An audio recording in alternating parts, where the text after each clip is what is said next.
Hello and welcome back to JLXP. GEN.G versus Damwon quarterfinal breakdown. And unlike the last two 3-0 series, it is not 5 p.m. It's definitely 2 hours later. I have 9 pages of notes. So we could be here a while. This was an amazing series. I had a friend ask me where I rank this series all time, and for me, I've never done like a stack ranking of best League of Legends series ever, but I would say the SKT versus Rock series in 2016 that was also in New York would be my number one, and I think this one's ranking is actually going to depend on where GEN.G goes from here. Because if they just lose the next round, then the competitiveness in this series will feel a little bit misplaced.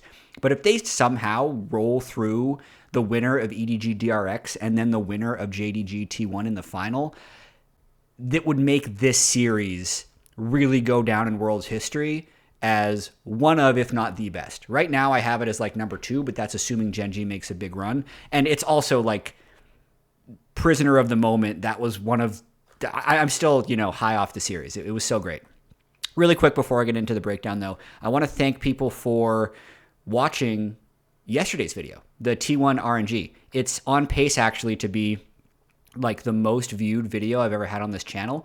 I think part of it, actually, is at the very end, I asked people to like the video, and I think getting so many likes encouraged the YouTube algorithm to push it to more people. And then obviously people wanted to hear about the T1 RNG series because it was so hype. So thank you for those of you who liked the video, subscribed, all that YouTube stuff. I watch all the YouTubers do it whenever I'm on YouTube, but I never do it myself. I should probably start. So I figured I'd do it here.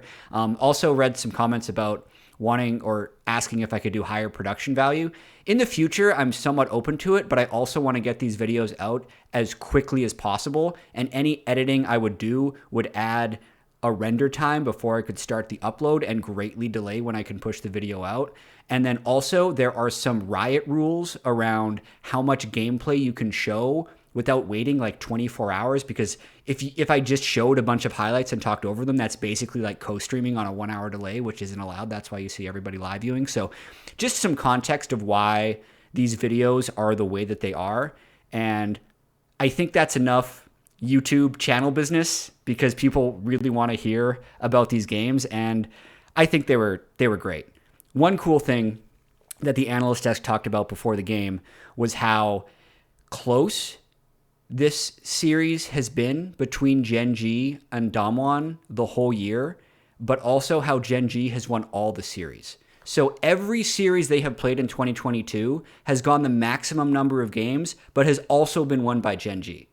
So they played in the first round robin, the second round robin of spring, first round robin, and second round robin of summer. All of those were 2-1 for GEN.G. In spring playoffs, it was 3-2 for GEN.G. And obviously here in the World quarterfinals, it was 3-2 to GEN.G.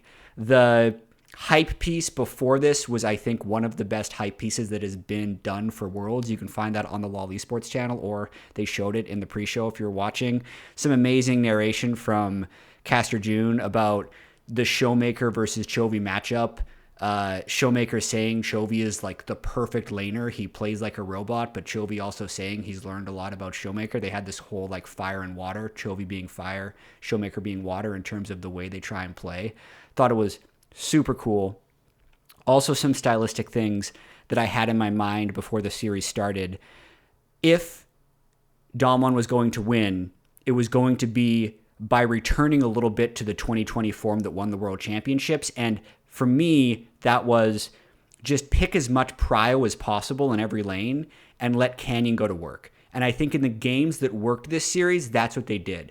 For GEN.G, though, the best version of them is let's set up Chovy and Ruler for the most success possible because they're two of the best players in those carry positions that we've seen on a single roster, right? That's how they dominated the LCK. That's ultimately, I think, how they won this series as well. But it was incredibly close. So with that, I realize I actually have my, you get a preview of my player ratings and stuff and how I'm sloppily taking notes, but I'm going to actually move on to the drafts that you see on the left screen right here and very quickly move this over to the other screen. Okay, so game one. Some really interesting draft stuff happened throughout this entire series. What a lot of people realize was that Yumi is really good, but I really do wonder what happened in scrims. I imagine these two teams were probably scrimming each other a fair bit before they got drawn to play each other, and I imagine Lucian Nami was just dumpstering all of those scrims. That is the most likely explanation for why Lucian Nami had such an insanely high priority this series. So Damwon giving over a first pick Yumi so they could lock Lucian Nami against it makes sense in that context, in the context of what we've seen on stage at the World Championship and what we saw on stage during these games. Doesn't necessarily make that much sense. I also thought it was a little interesting that Gen.G just blue side bland Graves the entire series. They were unwilling to first pick it away and go with the style that had worked for JDG or even T1 when they were just dominating games with Graves. So definitely a little bit inflexible for Gen.G very early on, but obviously able to play any side of the Yumi matchup. So the rest of this draft is actually really interesting. You may wonder, why is Rise there? This was weirdly, to me, like a very good Rise angle. So no one plays Rise, but let's talk about why. For one, Rise has always been able to get lane prio, but then has generally struggled in team fights, and he's fairly short-ranged. But he's good in side lanes, and he's good at impacting side lanes early on because he can get mid-push. But when he doesn't win the 1v1, he can't push side lanes. So let's take like an Akali or even a Yone. He's probably losing that. If he's matched up against an Azir or Victor, then he's going to be outranged in team fights. But in this specific situation, with everything that was already locked in for Damwon, they're a very short-range team comp. They don't have that much sustained damage. So the Rise angle actually makes sense because they can team fight with Rise in this context while still having the advantages that Rise gives you in early laning phase. So a really, really clever Rise angle by Chovy to 5-pick it in this game one. So the way the game actually played out, and thank God I have notes here. Hopefully you can follow along because otherwise my mind will be a complete jumble after the 5 games we just saw. But the level 1 invade by Canyon's Kayn was absolutely crazy. He steals Wolves and Gromp while the Maokai is basically within 2,000 units of him the entire time. He does kind of lose his advantage, though, when he messes up the first blood kill in the top lane because it allows Peanut to move and steal Canyon's blue buff. And it also makes it a bit of a split map. So Canyon is collecting a ton of souls or marks or what orbs you call them on Kayn to get his transform early because Maokai, Renekton are 2 melees in top side and he wants to fight against them as much as possible so he can get red Kayn as quickly as possible. But it also allows Ruler and Lehens to play really unhinged on their MF Yumi and get a ton of prio and get a ton of plates. So it was actually almost an impossible game for Canyon, I think, when you really look at the draft, because the way a lot of the lanes played out is Gen.G had they kind of ended up having 3 lanes pushing in the early game. Renekton pushed Gragas, Rise pushed Lissandra, MF Yumi, probably more of a player gap, but achieved push on Lucian Nami. So as the Kayn in that situation, what do you do? And he just started flipping the game. So the ridiculous fight at Rift Herald where Canyon does a blue buff invade, gets the blue, is at 25% health, and then just starts the Rift Herald. They actually get the Rift Herald. It injects a bunch of gold into Canyon. He gets even more orbs. Yes, one person dies, but it's exactly what they need because at 10:30, 10 minutes and 30 seconds in game 1, Canyon gets his Kayn transform and immediately just reinvades the bottom side and takes perfect advantage of the window you need to take advantage to on Kayn and just gets a ton of kills. And honestly, with how Canyon popped off, like killing Doran again, killing Chovy inside Gen.G's own blue jungle, it actually looked to me like Damwon was going to win this game. And they're just continually trying to accelerate the game. So at 17:30, they're going for this big dive bottom lane. They dive Renekton in between a mid-tier bottom turret, but it backfires. Like they actually don't have enough damage yet. Lucian is not fed yet. Showmaker is all burst. Nagari is a full tank Gragas. And even though Kayn is really strong, he's a little bit more of a drain tank than a burst champion. So they do have a hard time cutting through a Renekton or a Maokai or a Ryze, especially when you consider the heal of the Yuumi. So like the comp is actually really bad. I think Damwon's comp is really bad in this game. But because they overdive there, they give 3 kills to Chovy, and the game ends fairly quickly at 25 minutes. The big fight here at 22 minutes. Canyon did get like a ton of good knockups, but like Yuumi, Misfortune, Maokai, Chovy pumping damage on Ryze. Showmaker, Azale pointed this out on cast, and with no visual, it's a little hard, but like Showmaker stood in the Misfortune ult for like 75% of his health.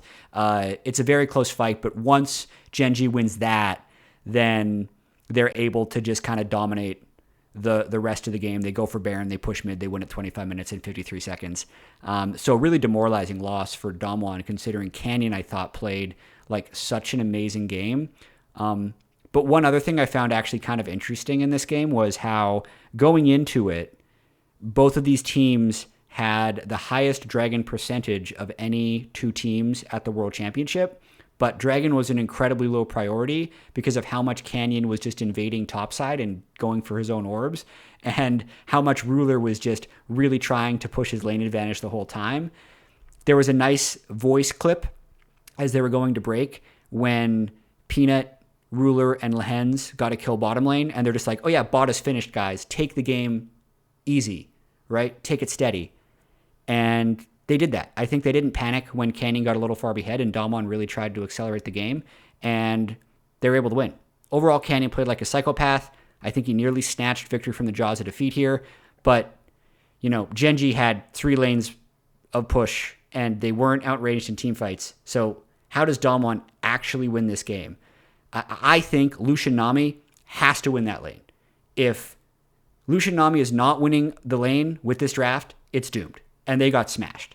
So in terms of grades for this game, which I'm going to be putting all of them in the comments overall, I gave Doran a B, Peanut a B, for just kind of holding on against all the invades. They didn't necessarily play great, but they didn't let themselves get snowballed. Chovy an S, he did make, I thought, like, I forget exactly because the series was 5 hours ago, not quite the S+, but a great game. Ruler an S, Lehens an A+, because it's really hard to tell what Yuumi does. But I gave Dokdam and Kellen C's. I gave Showmaker a B. I gave Canyon an S because I thought he did some ridiculous plays. And I gave Nagari an A because he was able to set up a lot of good Gragas things. In terms of the CS stats that I've been doing, this series, they really didn't end up being that crazy. Like what ended up happening is I'd tabulate all the averages of, like, in this game. Oh yeah, in the 86 Renekton Gragas matchups that we saw this year, Renekton on average is up 21 CS. And in this game, he was up 13.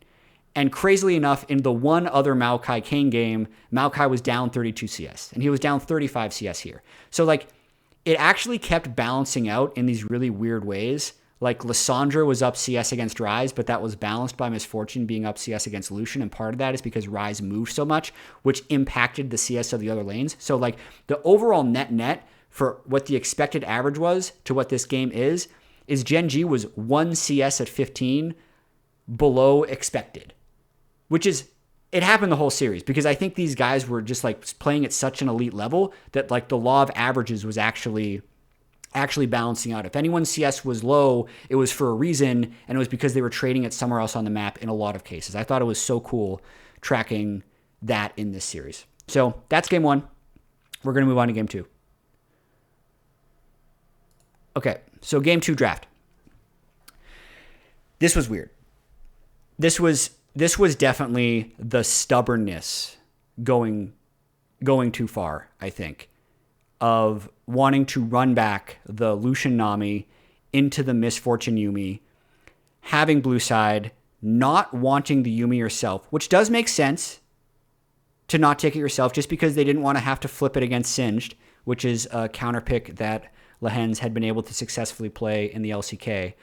And it would feel bad to blue side ban Yumi, but especially with how poorly the lane went in the previous game, to use the first pick on Lucian felt really underwhelming. It was then matched by Yumi Sejuani, which I think is a really, really strong 1-2 from Gen.G. And I actually like the Azir from Showmaker in this case when he picked it on 3. So at least he's able to get a little bit of outrange.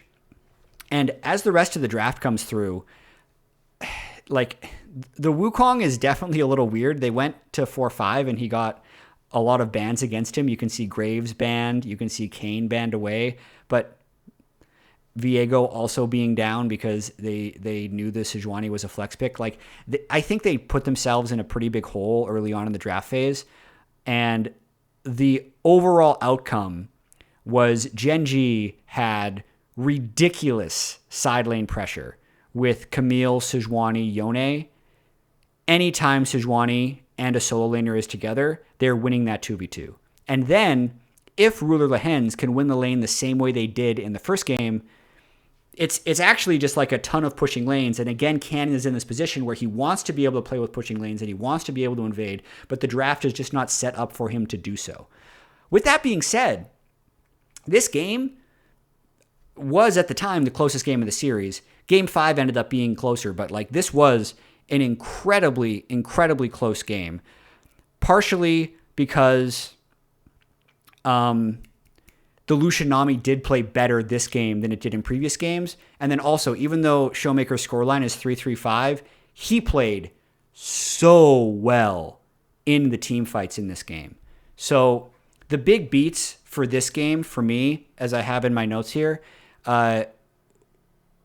one other thing about this series that was really strange to me is the teams pretty much never fought over Rift Herald, which isn't something we've seen for most of the year. The bot lanes were so laser focused on keeping prio, and the supports were so seldom roaming or moving up for Rift Herald. I just thought it was really interesting. Part of that, I think, is just because Gen.G has found so much success with Ruler. But Doc Dom and Kellen were kind of doing the same thing. So anyway, 10 minutes, 30 seconds into the game, Damwon Kia actually has a 2,000 goal lead. It's from strong laning. The Lucian Nami is going a lot better. Showmaker's Azir is doing quite well, even though he does get first blooded by Peanut and Chovy, who did a really good gank at 3 minutes and 30 seconds. But overall, they're actually playing the game quite well. But by 22 minutes, Chovy and Doran are just farming up a storm, but have absolutely no mid prio. So they're playing the split map very well, as their comp would do, but the Azir and the Lucian Nami, who have hit their power spikes, are doing such a good job of controlling mid lane. They actually get really good Baron control. They get a pick onto the Lehens, and they just flip the Baron. This was, looking back, a series-defining moment. They have Gragas displacement, they have Tidal Wave, they have Azir displacement, but in all of that, with a Yumi dead and a Yone in Narnia, Chovy's actually like farming bot and killing Dragon during this entire Baron sequence. They can't keep Peanut out of the pit, and basically what happens is Peanut jumps in when the Baron's at like 2100 health, which normally the call from Damwon is going to be, okay, just stop hitting Baron, kill this idiot, then take Baron. But Ruler sneaks up, channels his Misfortune ultimate, so the Baron just gets lower and lower and lower, and it becomes an actual 50-50, and Peanut gets it. Like, kind of a backbreaker. It gives Gen.G so much power in this game.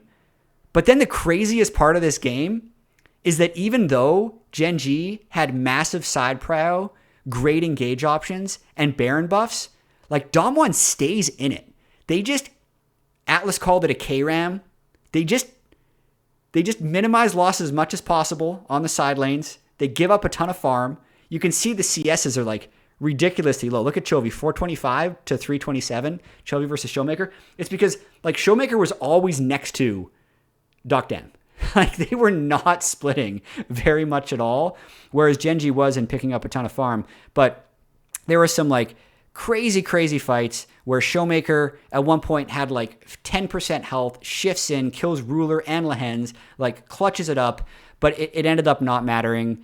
The next time they force Baron, they actually just move into Baron, but like the flanks are too hard to mark for Damwon. Doran and Chovy can just kind of get any approach they want, and they go up 2-0. And like at this point in the series, it is feeling like it's going to be a 3-0 because it feels eerily similar to what we saw yesterday between T1 and RNG, where Game 1 is kind of competitive. Game 2 actually feels like it would be favored for Damwon, or yesterday for RNG.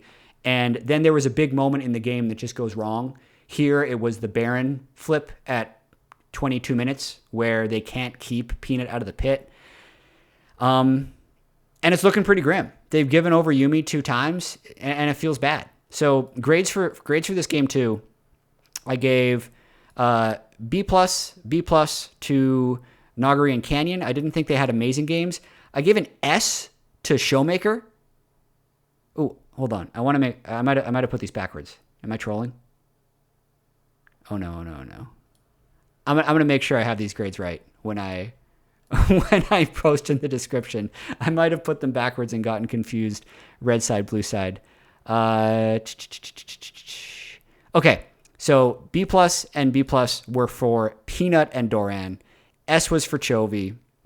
A was for Ruler. B was for Lehens. On the other side, I gave a B to Nagari, a B- for Cannon. I thought he had a hard time on the Wukong. I still gave an S to the Azir, to Showmaker's Azir, because he just stayed alive and clutched out so many fights. I gave a B+ to Dam and a B to Kellen because the lane just went a lot better for them than it did in the previous game. So I thought like this Lucian Nami angle really wasn't that bad or as egregious as it looked in game 2. Okay, here's where the series starts getting really interesting. Game 3. What a hero performance this game 3 was for Damwon. First pick Sejuani, just going through the draft from Damwon. But then Gen.G like either denial picks Lucian Nami or tells us that the Lucian Nami prio from Damwon was just them denial picking it the whole time. Like especially in game 2 when they first picked the Lucian. It's also this Lucian Nami versus Aphelios Lulu matchup. It's exactly the same matchup that Ruler absolutely schooled FBI and Huhi on. And then we also saw it go heavily in the Aphelios Lulu favor in the JDG versus Rogue game. So I've seen this hands diff matchup be played both ways. So I definitely think that this is like a skill matchup when I see it here. So I'm really excited to see if Gen.G can just throw the gauntlet down and end the series. Third pick for Gen.G is Azir. The 4-5 bans, just a quick call out. The Camille ban was because I think it's good versus Lucian, and then they're also trying to block the Camille Sejuani synergy, so they're not trying to give good melee carry picks. But then the 4-5 is a little weird to me. Like Peanut just picks Poppy on 4, and it pushes the Maokai top lane. And the Swain pick was kind of crazy to me because one, when I check the matchups, this matchups happened 60 times in pro this year. 60% of those games have been won by Azir. Azir also wins CS by an average of 9.3. Doesn't have longer range, doesn't necessarily seem to fit the comp, but Showmaker must have just been feeling it. And my God, like, because Maokai wasn't even picked at the time. To me, the Maokai pick at the very end was fairly questionable. Again, I keep wondering when teams are going to play Gangplank, because I think that could have actually fit super well in the top lane, especially when you're against Aphelios, just because it makes it really hard for Aphelios to play team fights later, and I think you can scale up against a tank, but other top laners could correct me if Gangplank isn't strong enough right now, but I think that would have been a good GP angle. Maokai Poppy topside for Gen.G just brings no damage. So I talked about it about 2 episodes ago about like a Rogue comp. When Rogue was playing, they play topside tank, jungle, utility, and then they need mid lane to be a control mage of damage, which is usually for Larson, and then their bottom lane. Like this to me looked like a Rogue draft, and Rogue doesn't win if their bot lane doesn't smash. So this game doesn't actually take that long to resolve, because at level 1, Gen.G tries to invade with Poppy, Lucian, Nami, but in doing so, they give up bot prio, and while they're invading, they don't push Canyon off of Raptors. So before Peanut can get red buff into smite range, Canyon hits level 2, and Gen.G just have to leave. So now they've lost bot prio, Peanut's behind in the jungle, and they've actually lost mid prio too, because there's no way they can threaten with the jungle gank, and there's going to be a red buff Raptors Viego that's just like lurking, so Chovy can't push freely. So yeah, really, really bad level 1 for Gen.G that sets them up for a bit of failure. Also, the top lane matchup, Sejuani versus Maokai. Nagari just destroys this matchup. He does so well. And there's this amazing dive. So a couple things happen.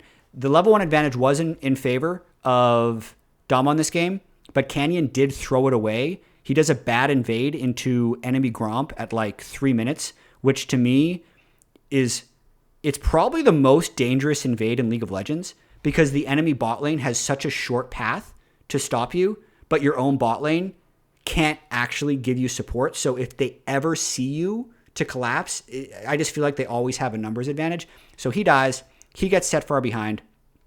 But Nagari stacks this huge wave, has harassed Doran's Maokai incredibly low, and a level 4 Viego. And I think like a level 7 Sejuani. This is like 7 minutes into the game. Viego's still level 4. They get a turret dive, which gives you, when the level gap is that big between the jungler and like the person he's killing, you get all this bonus experience. So Canyon probably gets like a full level off that kill. And then Peanut kind of sprints it afterwards, trying to get like a return kill, has to burn his flash and doesn't do anything to Canyon or Nagari. So that to me puts them in a huge position. They get an uncontested Herald at 8 minutes and 40 seconds. Gen.G doesn't have prio bot lane, but so like they just don't have any tools, because they lost bot lane from prio, from partially the draft, but mostly because of what they did level 1. And I think Docdam and Kellen are playing really well. Everyone talked about how good Docdam's Aphelios was this entire series, which makes sense. And then at 16 minutes, Damwon like absolutely pops off. They're already like 5,000 gold ahead. Aphelios has gotten a bunch of turret gold. Showmaker Swain is just landing every single spell. Team comp-wise, they have better front-to-back team fight. They have gold on their carries. And really quickly, I have to really shout out Showmaker, because I haven't talked about him that much. I don't think it's a winning lane matchup. He got a solo kill onto Chovy, and then he landed it felt like every spell, and really was just such a massive amount of pressure from the mid lane, which just made this game end really fast. So like for me, when the games are this snowballed, by like 17 minutes, I stop, like I do my grades then. Because with a 10,000 gold lead, unless you throw the game, like the game is effectively over for teams of this level. So at the 17-minute mark, I gave, we'll do Damwon first. I gave Nagari an S for setting up that dive top lane and winning the lane so hard. I gave Canyon a B. He did come back, but he actually made like that int play early when he went for the Gromp. S+ for Showmaker. I don't think you can play Swain better than he played Swain in this game. S for Docdam and A+ for Kellen. I gave Ruler and Lehens both C+ this game, because you can't take Lucian Nami and then not get prio, win lane, make plays happen. It's too damaging to your team. Chovy, I thought, played okay, even though, talking about it now, I'm changing it. I have a B. I'm giving him B-. Peanut B-, and Doran B-. Just not a strong game. Okay. Game 4. The series continues to get interesting. We've never been this far, by the way. All these other breakdowns have ended after Game 3. So I hope I'm able to keep attention, and this is still interesting. Or you might be one of those people that is just clicking to the individual games, which is fine too. That's the whole reason the timestamps are there. So here we go. You can see the team comps here. This is the Jinx Lulu versus the Aphelios Renata. A lot of debate about this draft. So here's how it breaks down. First pick is Sejuani Flex. Finally, Yuumi is banned, right? No more Yuumi. Thank the heavens. Aphelios Viego is answered by Damwon after the first pick is given for Sejuani. And then they match it with Jinx Azir. And here, I think the Renata pick at the end of the first phase was just godlike. Because I don't think there's a support when you have Jinx Aphelios locked in already that can beat Renata. So getting it there, assuming they play well, guarantees them bot prio. And then I saw a lot of people in 4-5 saying that, like, at the time, Damwon ran it down by going Renekton blind and then LeBlanc on 5, which does make sense as a comment because Azir's already locked in, so why not just match the Azir right away and then just counterpick your top lane on 5? Here's why I think they did it. I think one thing that is underrated is how much Sejuani wants to have melee champions, and also how bad all the melee champions are into Renekton. So getting the Renekton for themselves soft blocks Damwon from being able to draft a good melee champion top to synergize with the Sejuani.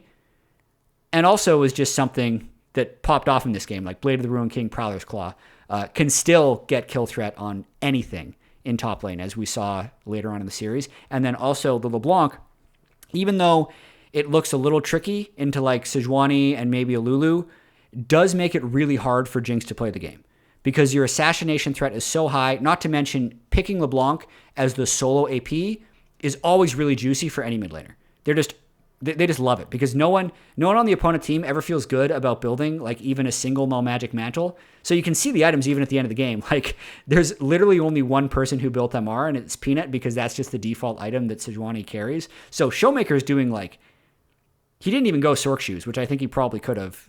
The Mercury Treads are obviously because of Sejuani and Lulu. But if he goes Sork Shoes as solo AP, he's doing true damage like the whole game. So I actually thought this draft was okay. It does put them on a little bit of a timer. They do need to play fast, but they have the tools to do so, right? So like Renekton can push lane, Aphelios Renata can win, and then even though LeBlanc doesn't have natural push against Azir, you have kill threat, especially because you have a ganking jungler in Viego. So I liked it. I think this draft is actually totally fine. Not to mention, it makes Peanut play with 4 or 3.5 ranged champions, so he's really sad. His gank setup is so bad, and it's very hard for him to do anything positive.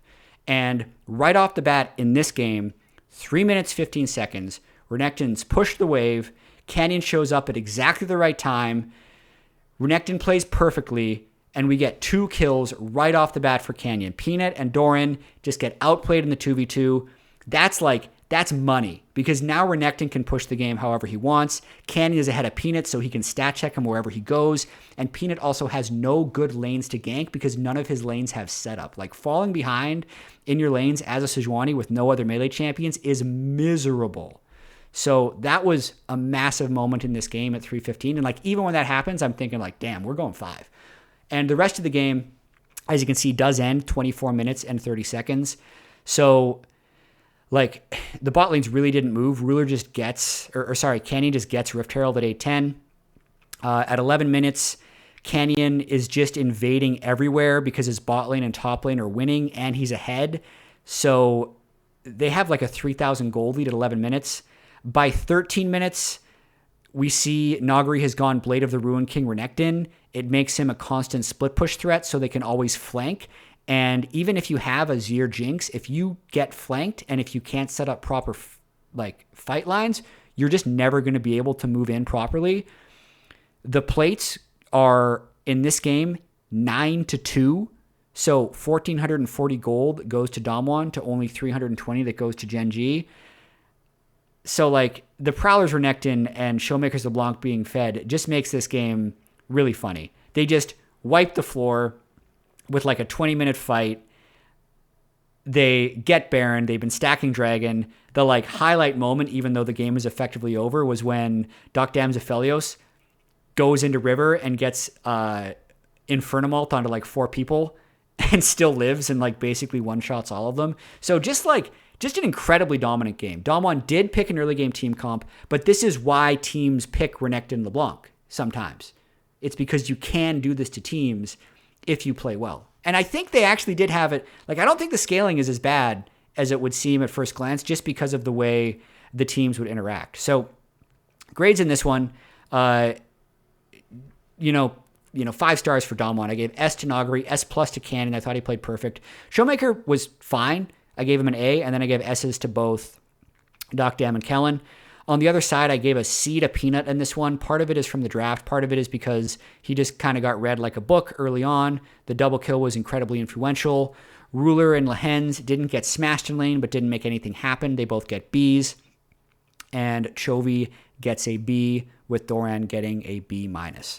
But now, I don't know how long I can spend on this game 5, man. It was, just watch it again. Like, this was such a great game. I need to check my notes to make sure I'm on track here. Sejuani first pick again was really, at the time, I really didn't like it. Yuumi is banned, thank God.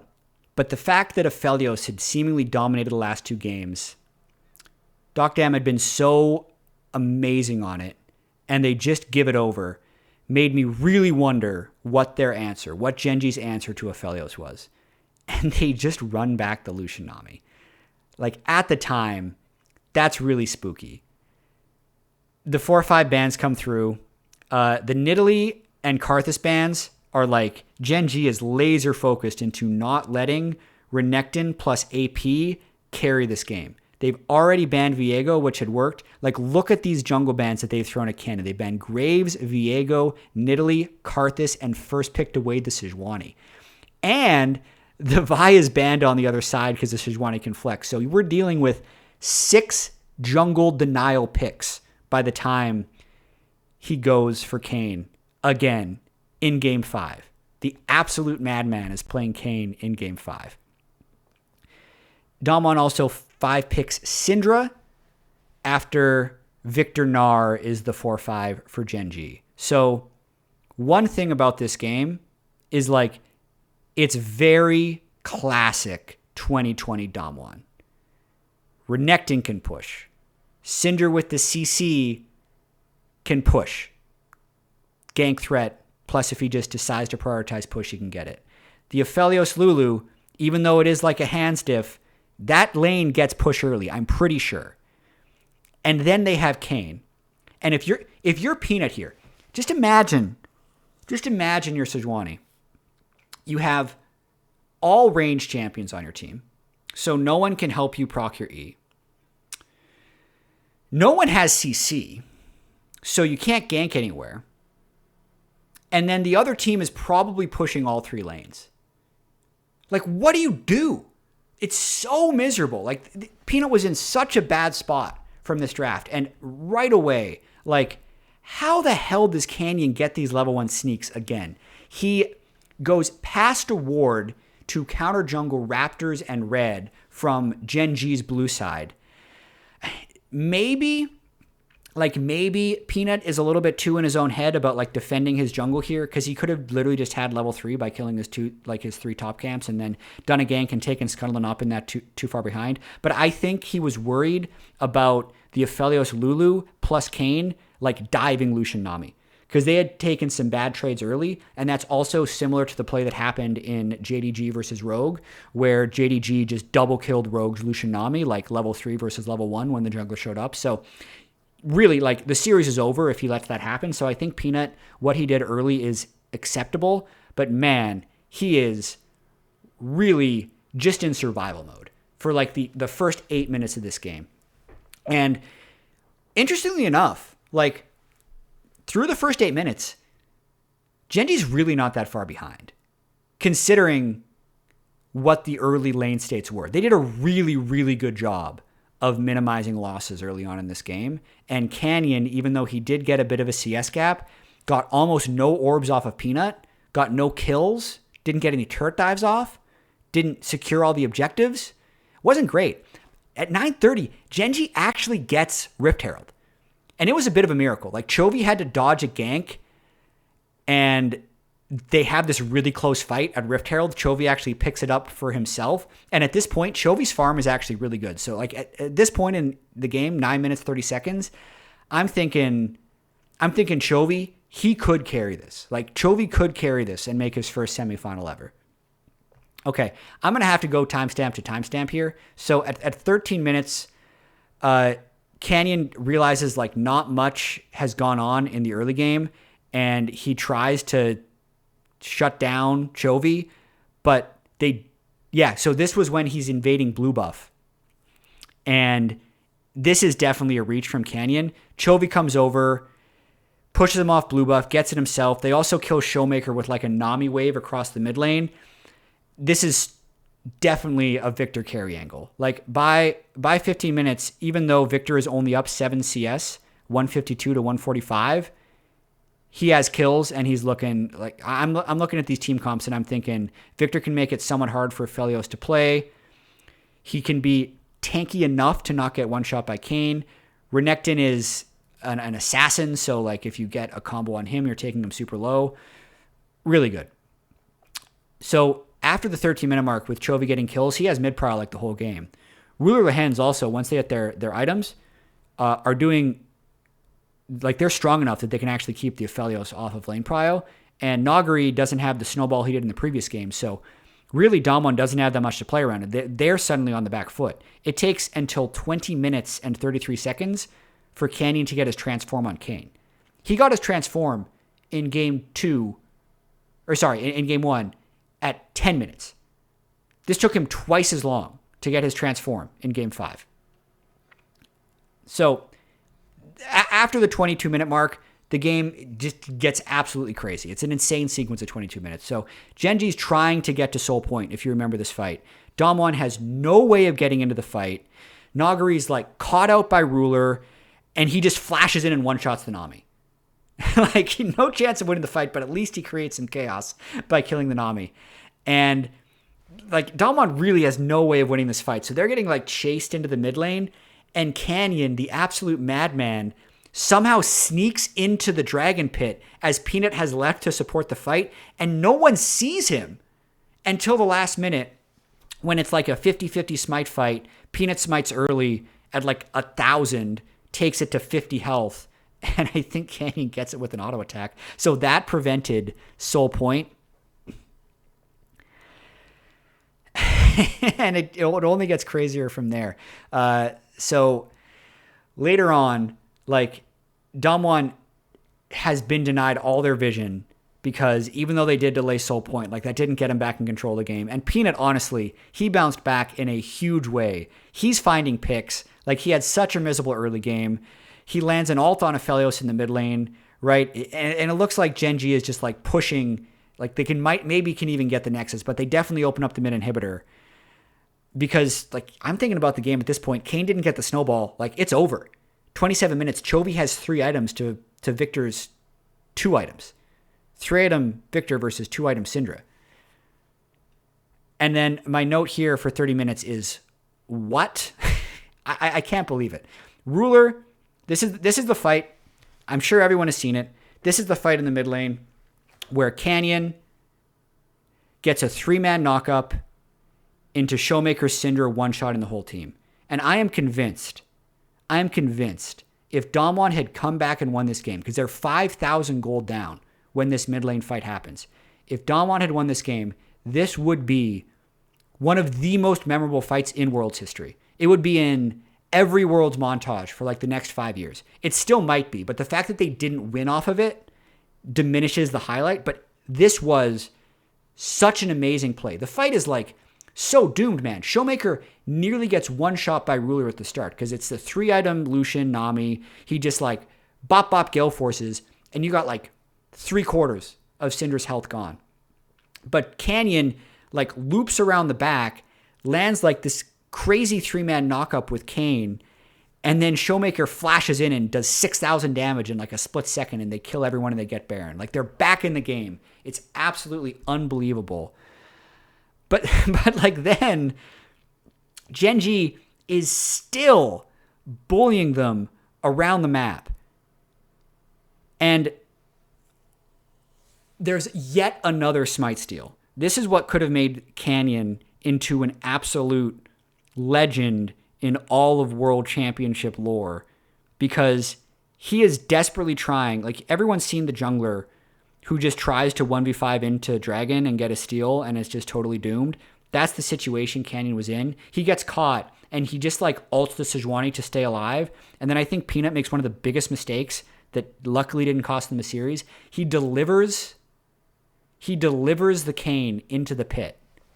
And yeah, I realize I'm not doing a huge amount of analysis here because the game was just too crazy. But like, if I actually think about the analysis, there is not a way that Damwon should have been able to win this game once Chovy got so fed, right? Chovy had perma mid prio. Ruler Lehens could close on them. The engage tools weren't good enough for Damwon. They shouldn't have had a chance to win this game, but they did. There's an incredibly clutch fight at the very end where Ruler gets a quadra kill. Chovy just gets enough damage down. Damwon played so well this series. Like, we know that Gen.G wins this. Ruler clutches up. Peanut's incredibly relieved. Like, overall, Chovy gets his first semifinal. Peanut wins his first best of 5 instead of losing like he did in the other amazingly epic series we had in 2016, T1 versus Rocks back in the day. Chovy versus Showmaker absolutely delivered in so many ways. DWG versus Ruler was also kind of an incredible matchup. Canyon and Showmaker is just such an incredible mid lane combo. Like, it's such a heartbreaking series for Damwon, actually, because going through these 5 games, if you've been able to follow it, like, I think Damwon had an outside chance of winning all 5 games. Game 1, they were very far ahead until they tried to overdive bot lane. Game 2, Baron throw. Game 3 and 4, they smashed them. Game 5, they had 3 lanes of prio and Kayn invading. They could have snowballed that game. They just didn't execute. And then they nearly came back to not do it again. Like, I have some mixed thoughts on like how amazing this series was and how much I want or don't want double elimination. I know everyone's talked about the Worlds format this year, and double elimination has been like a playoff format for so many leagues. Because on one hand, like I hate that Damwon is gone. They're so good. They probably played net better than Gen.G. I know that's a really dangerous statement when they lose the series. They didn't perform in the clutch moments, but overall, I'd say they played at like a slightly higher level than Gen.G did today. But they're gone. So you'd love to see them get a second chance. But also, the series is so exciting because you know there's a finality to it. It's so punishing. Every play matters so much. So that's the other side of why I feel like single elimination can be okay sometimes. I think overall I would love it if this was a double elimination and we get to see more Damwon games, but such an incredible series. I think for me, in terms of like a series MVP, Canyon gets the ace as best performing player on the losing team, but it's actually very close because Showmaker had some absolutely insane performances. We just forget about them because Canyon's game 5 was so crazy. I think for me, Chovy does get it for Gen.G. He was just so reliable for most of the series. I have him as an S in game 1, an S in game 2, a B in game 3, B in game 4, and S plus in this game 5. I gave away a lot of S pluses for game 5 because it was so epic. I gave S plus to Showmaker and Ruler. I gave Bs to everyone else on Gen.G. I gave an A plus to Noggery, S plus to Canyon, B plus to Showmaker, A plus to DWG, and B for Kellen. Such an awesome series. Honestly, I hope this wasn't too recappy because I don't know. I had such a good time watching it, and hopefully there was enough analysis and breakdown in the individual drafts. Most of the series, I think Damwon did play once they started banning Yuumi to their lane prio, Canyon invade strategy. I think teams were actually fairly stubborn in draft. I think like the first pick Sejuani was a pretty stubborn play by Gen.G, especially when they're not comboing it with melee champions. It didn't cost them, but I think they're going to need to improve that a little bit as they go into semifinals. And yeah, thanks for watching. I'll see you tomorrow for EDG DRX.